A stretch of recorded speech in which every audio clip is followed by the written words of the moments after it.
Welcome back to KMOT First News at 6. I'm John Jacqueline. Our final spring sport championship is here. The Class A and B boys golf championships are both two-day 36-hole championships, and the Class A tournament is right here in Minot at the Varden Golf Club. The top groups teeing off bright and early this morning.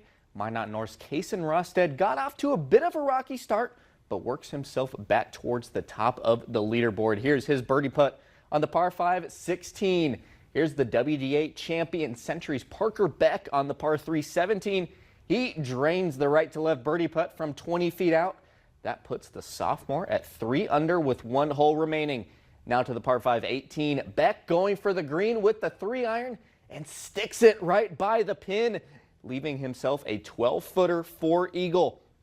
Also in that top group, Shanley freshman Riker Grenacker uphill pitch and drills the flag.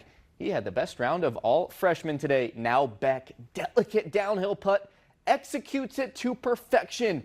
2 birdies and an eagle to finish round 1.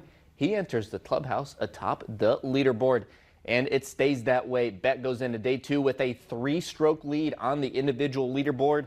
He's the only golfer from the West in the final group to tee off tomorrow. Rosted shot 1 over par and is in a 4-way tie for 5th.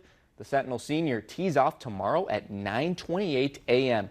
Minot North only 2 strokes back of the top. Fargo Davies had the best day on the team side. 4 Eagles golfers are in the top 21. Sentinel's other top golfers, Bennett Barch and Walter Langhans, are tied for 14th. Minot High is in 9th, led by Fisher Johnson, who is 10th on the individual leaderboard. Now out to Class B in Jamestown. Delax Burlington's Eli Miller plays the par 4 13th perfectly with a pitch shot in from the fairway. A 2-putt falls for par on a day where he shoots 81. Harvey Wells County's Ryan McKibben finishing his round on the 18th. This one a touch inside the cup, but he's able to save par to shoot 77. Park River's Jacob Solsang keeping things even keel throughout the day. A 72 with this birdie on par 5 10th hole, which is part of that. Several golfers still out on the course. We'll have the individual and team scores tonight at 10. Well, the only place that might be better than being on a golf course today is on a boat. It may feel like fishing in North Dakota and fishing in Florida are worlds apart, but as Lee Timmerman and Johnny Candle show us in this week's Pros Pointers, they aren't all that different until you'll think about what you need to use to catch the fish. There are many ways to try and catch a fish, and live bait is one of the most consistent. In this week's Pros Pointer, Johnny Candle explores getting bait in the Gulf is drastically different than going to a bait shop back home.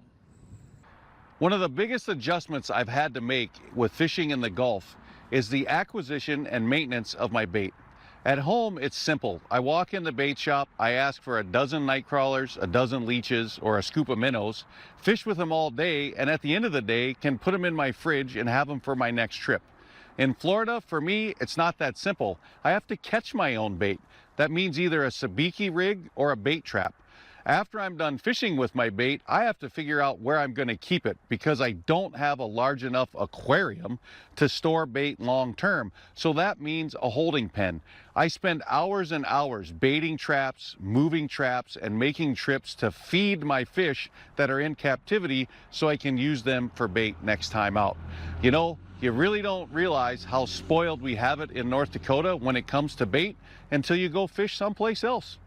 I'm Johnny Candle, and that's this week's Pros Pointer. Next week, Johnny focuses on balancing tackle for the presentation instead of the fish.